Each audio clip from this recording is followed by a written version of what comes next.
સાંભળીએ એક મુલાકાત અંતર્ગત સુચિતા પંડ્યા સાથે ત્રિલોક સંઘાણીની વાતચીત. નમસ્કાર મિત્રો, આપનું સ્વાગત. અને આજે ફરી એકવાર આપણી સાથે છે સુચિતા પંડ્યા ભટ્ટ. એમનું પણ સ્વાગત કરીએ. નમસ્તે સુચિતા. નમસ્કાર. નમસ્તે મિત્રો, સુચિતા પંડ્યા ભટ્ટ છે, લેખિકા છે, શિક્ષક પણ છે અને તેમના પુસ્તકની વાતો લઈને આવ્યા છે. કોઈ પણ પુસ્તક આપણે જ્યારે લખીએ તો પુસ્તકના કન્ટેન્ટ એટલે કે એની સામગ્રીથી લઈને એના નામકરણ, આપણે એને પુસ્તકને કોઈ ચોક્કસ નામ આપીએ, એમાં આખી એક આપણી વિચાર સરણી એમાં પ્રતિબિંબિત થતી હોય. જી સર. તો તમે જે પુસ્તક લઈને આવ્યા છો, આ તમારું બીજું પુસ્તક છે, એ પુસ્તકનું ટાઇટલ શું છે, એની પાછળનો વિચાર શું છે, કઈ રીતે તમને વિચાર આવ્યો કે આ પુસ્તક મારે લખવું છે? જી સર, આપનો પહેલો પ્રશ્ન મને ખૂબ ગમ્યો. મેં વિચાર્યું હતું કે મારે સંબંધો વિશે કંઈક લખવું જોઈએ. જી.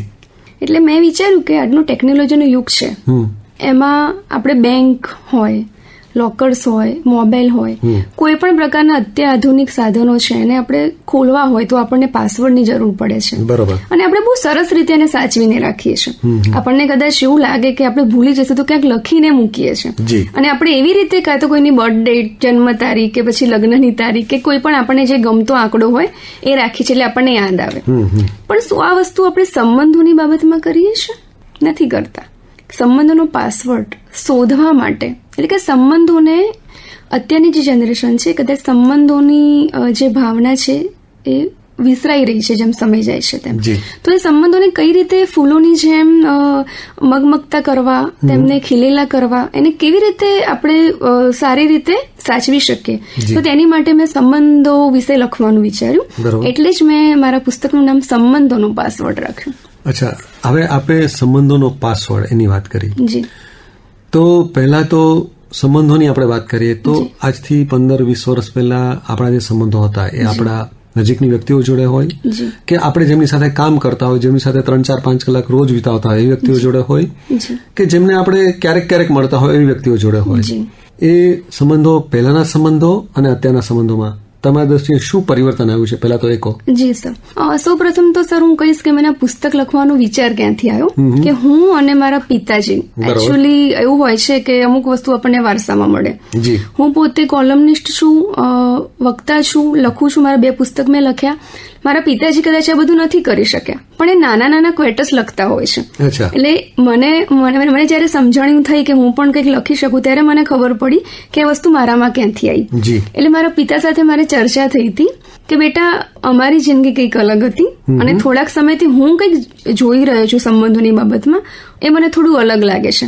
તો તારે એવું કંઈક લખવું જોઈએ કે તું સમાજને એક સારામાં સારી સંબંધોની ભેટ આપી શકું. બરોબર છે. એટલે મેં મારા પિતાજીને કહ્યું, 5 વર્ષ પહેલાની સર આ વાત છે, તો મેં મારા પિતાજીને કહ્યું કે પપ્પા, હું કદાચ જોઈશ, અનુભવીશ કે લખેલું વાંચીશ તો એ કદાચ હું એટલું આત્મસાત ના કરી શકું, પણ એ વસ્તુ હું મારા જીવનમાં અનુભવીશ તો હું સારી રીતે લખી શકીશ. એટલે એના પહેલા મેં પહેલું પુસ્તક લખ્યું. બાકી બીજા પુસ્તકનો વિચાર તો મને પહેલા પુસ્તક લખતા પહેલા આવેલો કે હું આ પુસ્તક લખીશ. એટલે મેં આ પુસ્તક લખવા માટે થોડો સમય લીધો અને મેં મારા જીવનની અંદર, મારા દાંપત્યમાં, મારું જે પારિવારિક જીવન છે, મારું સાસરું, મારું પિયર, મારા સગા સંબંધીઓ, મારા મિત્રો, એ બધા વચ્ચે મેં મારા સંવેદનો અનુભવ્યા કે અત્યારના જનરેશનમાં શું ચાલી રહ્યું છે, શું ખૂટી રહ્યું છે. અને પછી આ પુસ્તક લખવાનો મેં વિચાર કર્યો અને પછી મેં આ પુસ્તક આખું લખ્યું. જી. સુચિતા, મને સવાલ એ થાય કે સંબંધોને પાસવર્ડ હોઈ શકે ખરો?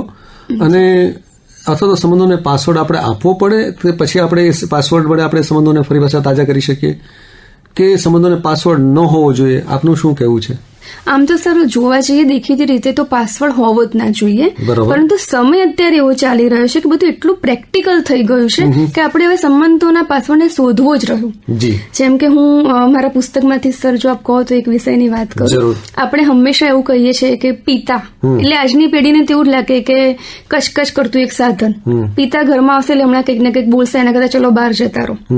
પણ એ વસ્તુને આપણે ક્યારે પોઝિટિવ લીધી કે દાંપત્ય જીવનમાં ક્યારે બી આપણે પતિ પત્ની વચ્ચે ઝઘડો થાય, મમ્મી જોડે કઈ રીસામણા મનામણા થાય કે મિત્રો જોડે કઈ પણ થાય, તો એક પિતા છે એ તટસ્થ રીતે એનું મૂલ્યાંકન કરશે. હવે પતિ પત્નીની વાત કરું તો કદાચ દીકરી હોય, એ તો વહુ હોય, પારકી હોય, છતાં પણ પિતા જો એ સાચી હશે તો પોતાના પુત્રો નહીં પણ એની પત્નીનો પક્ષ લેશે કે ના ભાઈ બહુ સાચી છે. તો આ વસ્તુ વડીલ ઘરમાં હોય ને તો બહુ ફેર પડે છે, પણ આજકાલની જનરેશનને વડીલને ઘરમાં રાખવા નથી ગમતા. લગ્ન પહેલા જ લોકો વિચાર કરી લે છે કે સંયુક્ત કુટુંબમાં રહીશું કે વિભક્તમાં. એટલે વડીલોની આપણા જીવનની અંદર શું અત્યારે જે મહત્વનું છે એ આજની પેઢી સર વિસરી રહી છે. તો બહુ જરૂરી છે કે આપણે એકાદું વડીલ આપણા ઘરમાં ખરેખર હોવું જોઈએ. તો આપણે આપણા જીવનમાં જે પણ નિયંત્રણો છે કે આપણે કદાચ ખોટે રસ્તે જઈ રહ્યા છે તો વડીલો આપણને રોકે અને આપણે આપણું જીવન ધોરણ સુધારી શકીએ. જી, હવે અહીંયા તમે સંબંધોની એક તરફની વાત કરી કે આપણી જવાબદારી શું છે, પણ જેમ આપણા ઘરમાં વડીલ હોય, આપણે પણ ક્યાંક વડીલ હોઈએ, તો વડીલ તરીકે વડીલ વ્યક્તિની પણ એક જવાબદારી હોય. બિલકુલ સર, બહુ સારો પ્રશ્ન છે. એટલે જ મેં ફક્ત મારા જે પુસ્તક છે એમાં ખાલી પિતા માતા કે પછી દીકરા દીકરીનું ઉદાહરણ નથી લીધું, મેં પુત્ર વધુનું પણ એટલું લીધું છે.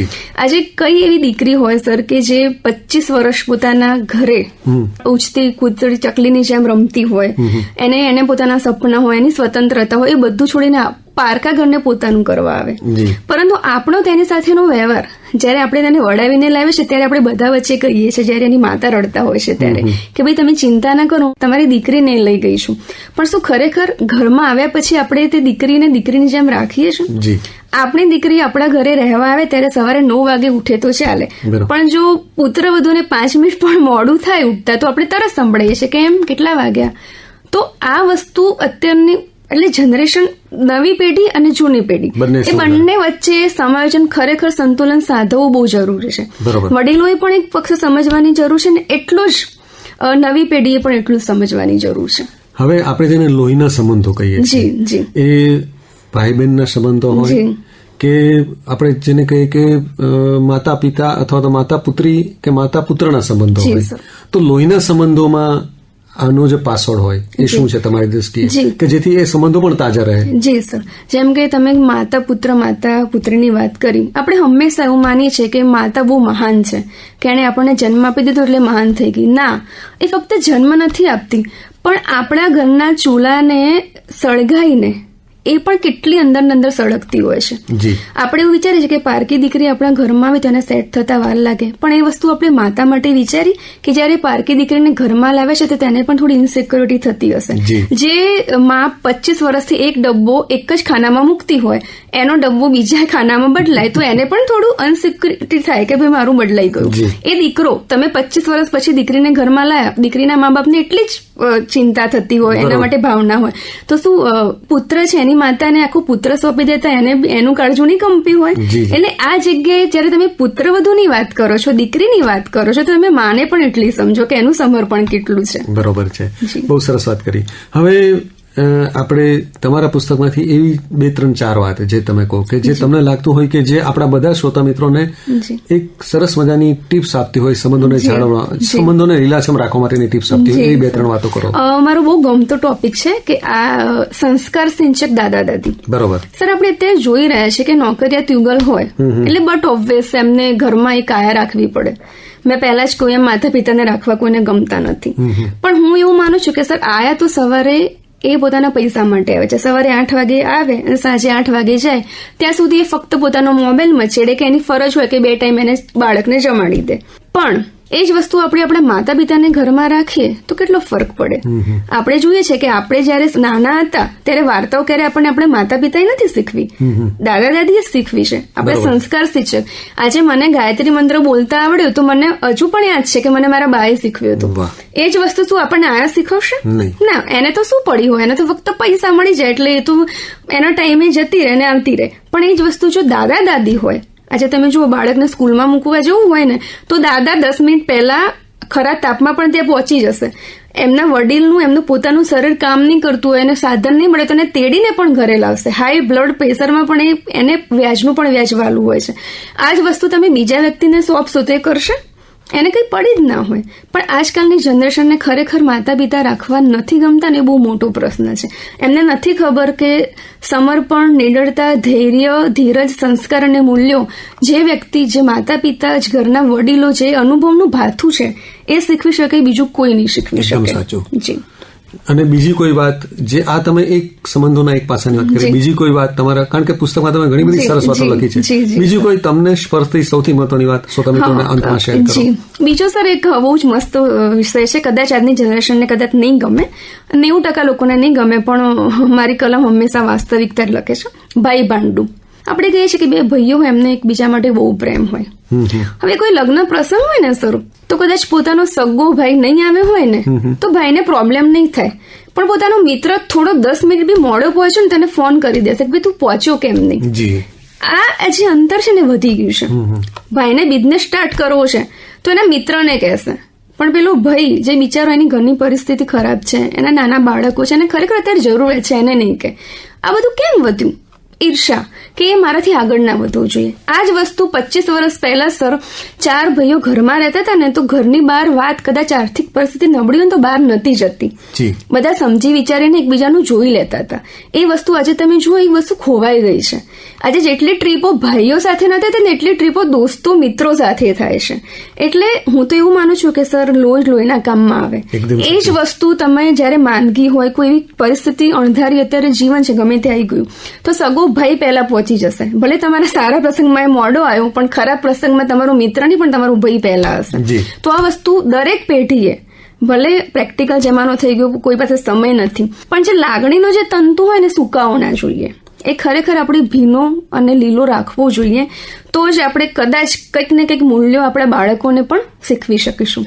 તો આપણે એવું કહી શકીએ કે સંબંધોના પાસવર્ડ, આપણા સંબંધોના પાસવર્ડ સાચવવાની જવાબદારી આપણી છે. આપણા સંબંધોને લીલાછમ રાખવાની જવાબદારી પણ આપણી જ છે. અને આપણી જવાબદારી આપણે જો નિભાવી હોય તો જતું કરવાની ભાવના રાખવી પડે. અમુક વસ્તુ ભૂલવાની તૈયારી રાખવી પડે, તો જ આપણે આપણા સંબંધોને, આપણા પાસવર્ડને આપણે તાજા રાખી શકીએ. નવી પેઢી પણ એટલું સમજવાની જરૂર છે અને જૂની પેઢી પણ એટલું જ સમજવાની જરૂર છે. જો બંને વચ્ચે એટલું સમતુલન થઈ જશે તો પછી મને નથી લાગતું કે કોઈ વધારાના પ્રશ્નો ઉભા થઈ શકશે. તો બહુ સરસ અને બધાને સ્પર્શતી વાતો કરવા બદલ આપનો આભાર અને આપને ખૂબ શુભેચ્છા.